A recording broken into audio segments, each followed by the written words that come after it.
കല്ലലം ചൊല്ലുന്ന ചെല്ലക്കിളികളെ വേടൻ കുറുക്കും കടങ്കഥ ഇക്കഥയ്ക്കുത്തരം തേടുവാൻ കൂടാമോ?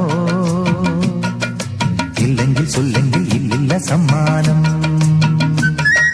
നീലക്കുരുവികളും ചോലപ്പറവകളും മേടിച്ച കാട്ടിലെങ്ങോ ഒരു വേടൻ വല വിരിച്ചു.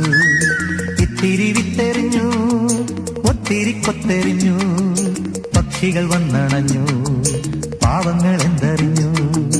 കാലെടുത്തു കൊക്കുടക്കി, കൊക്കെടുത്തു മേലുടക്കി, തച്ചും ചിറകിട്ടടിച്ചും ആ പാവങ്ങൾ